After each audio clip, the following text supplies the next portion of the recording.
All right, well, let's have a proffer of that testimony, and then if there's an objection to the testimony, we'll take that outside the presence of the jury. If there's not, then we'll bring it in and do it in front of the jury. Is that what you're suggesting? I am. Okay. All right, so let's bring in Reverend Mathis Wright. That's right. We're not bringing in the jury yet. Trevor, I've got these signed now. If you want to step up.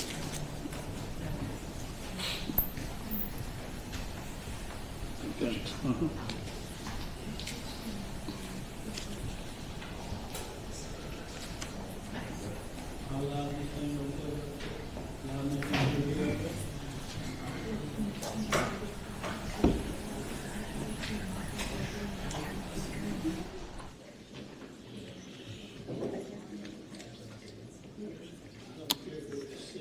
Reverend Wright, you're being recalled to the stand outside the presence of the jury first, and then we may bring the jury in, but I'll remind you that you're still under oath.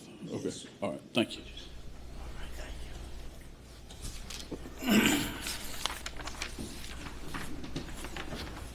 Reverend Wright, do you recall when I questioned you earlier, I'd asked you about whether or not you had interviewed with WTVM television about this case? Yes, I do. And you had, I think, replied in some sense that you had done some interviews for press, but you didn't know who and what or when, right? Correct. I have a video, I have an audio here that does have a video with it as well, but I just wanted to play an audio for you and ask you if you can authenticate or determine, is this your voice being recorded in an interview with a newscaster? Yes. I think you also need to have him listen to it and confirm that it is accurate. I mean, that is in fact what he's. Well, I will ask you that. I mean, I think I need to get to the point of whether or not he recognizes it. Sure. Okay. Is that going to be loud enough in here?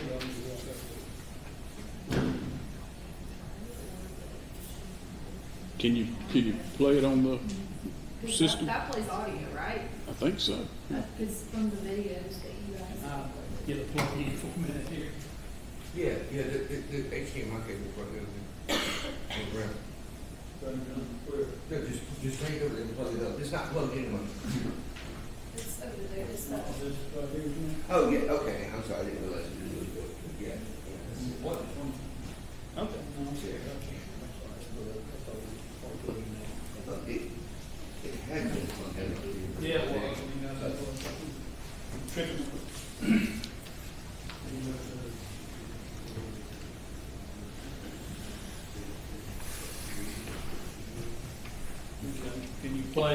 Can you play this audio? Well, do we need to turn the TV on?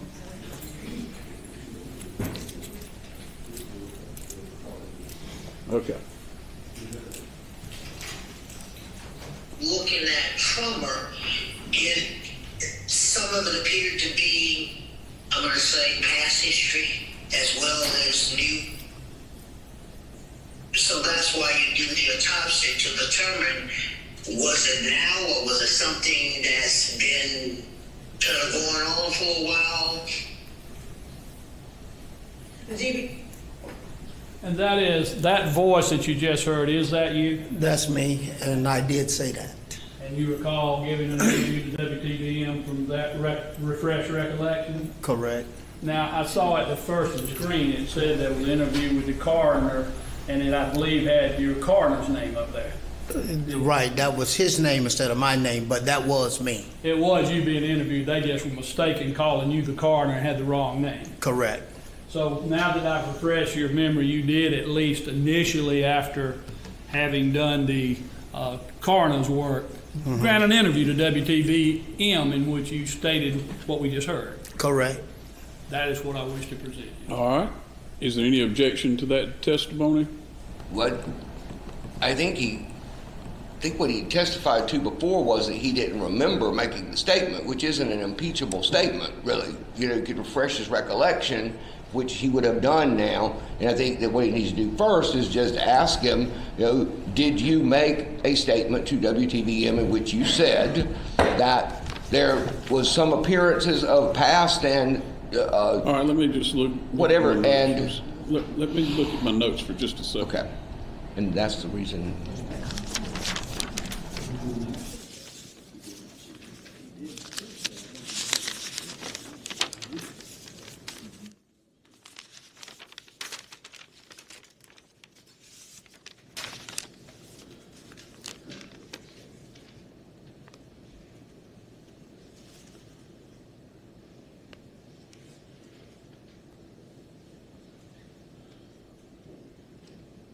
Okay, my notes indicate that he said that he didn't remember seeing, does not remember saying that he saw past or old bruising or injury, does not remember the interview, and then he says, I did not see old injury. Okay, so. So I think that is impeachable proof, now, we have to show that clearly he had indicated earlier that it was. There were. I guess if he made the statement that I didn't have the notes. These are not. That's not a transcript. That's Yes, my sir. But notes. I suppose if I will concede that if he made the statement, I did not see any past injury, Okay. that is an impeachable statement, provided it's relevant.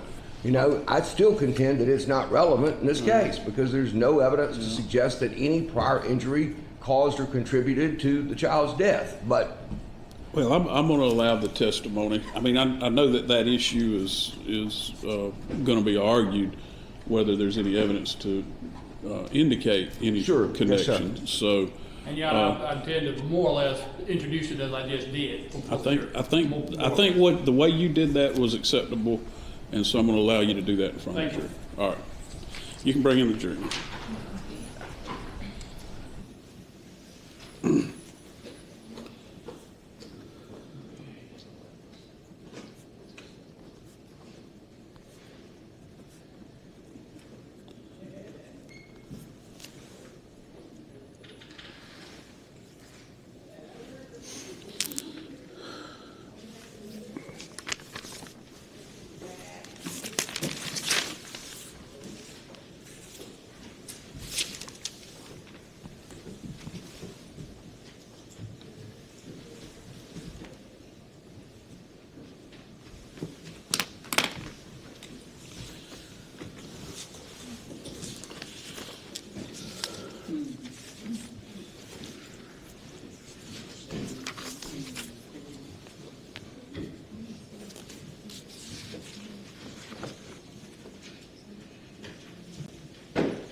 All right, hope y'all had a good lunch. Are you ready to proceed? All right. Mr. Gamble, while you were out, you recalled, or while the jury was not here, you recalled Reverend Mathis, so I'll allow you to question him now. for the record, Your Honor, I think I rested in the presence of the jury. Is that right? Yes, sir. And then it's okay. So so he's Well- calling him as his witness. In other words, at this point. He is. Okay. The state has rested. The defense, we obviously talked about this before you got in here. The defense is going to call a witness, or maybe more, I don't know, but he's going to recall Reverend Mathis as his witness. So I'll allow the defendant to proceed at this time. Thank you.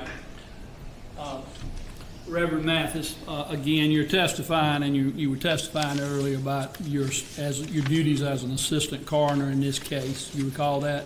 Yes.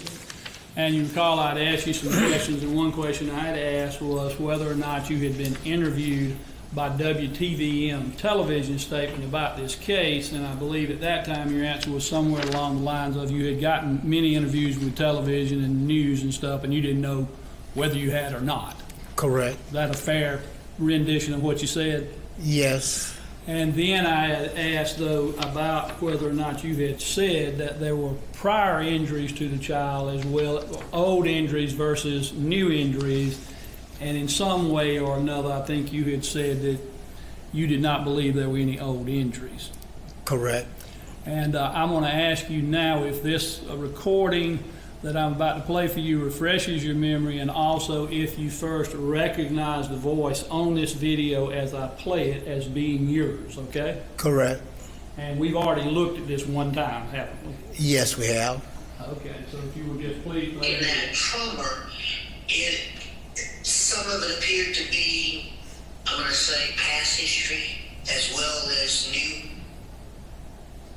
So that's why you do the autopsy to determine, was it now or was it something that's been kind of going on for a while?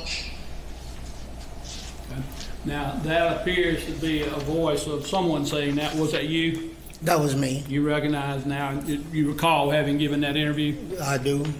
And in giving that interview, I see on the screen, it says on the phone, Clifford Walton. Who is Clifford Walton? He was the coroner, and I was the deputy coroner. So they're interviewing you, but in their reporting, they were in error in listing him as the person that's talking right then, Correct. because it was you. Correct. And so does that refresh your memory that at least on that day you said there was prior injury as well as new injury? Objection, Your Honor, that mischaracterizes what he said. He said that there appeared, that some of it appeared to be past history. He did not, I don't think he used the word injury. Okay. Mischaracterizes it. Not trying to mischaracterize it. You stand by, you did make that statement that just was played. I said that when I did my examination. It did appear when I examined the baby myself that there could have been some old injury. And that newscast seems to say, it says published January 23rd, 2024. So does that seem like an accurate time period for when it was given? Probably was, if that's what it says. Okay. That's all the questions I have for this witness, Your Honor. All right, any cross-examination? Just briefly, All right. Reverend Wright, did I want to make sure my notes right. You said that when you examined that some of it looked like there could be some past history or some old injury. One of those phrases, is that right? Correct. And you said, and so that's the reason we do an autopsy, right? Correct. And the reason you do an autopsy is to make a determination as to let somebody who is ultimately scientifically trained and experienced and qualified in making those judgments to have a chance to examine the body in detail and make those determinations based on that examination and that information. Is that right? That is correct. And certainly you would defer in your opinions in every way to the coroner, wouldn't you, as to whether or not there's old injuries? Correct. I mean, you wouldn't challenge his conclusions, would you? Oh, no. What happens with that is when the report came back, it solidified that there was no old injuries. And in fact, it solidified that the cause of death was blunt trauma and the manner of death was homicide. Is that correct? Correct. It was trauma to the head, the neck, and the torso. The medical examiner, the autopsy result. We're talking about the autopsy result. Right. This Yes, is the report that comes back to me after I had did my personal evaluation. Perfect. Thank you, sir. Any redirect? No, Your Honor. May Reverend Wright be excused? Yes, Your Honor. Thank you, Reverend. You're free to stay or go.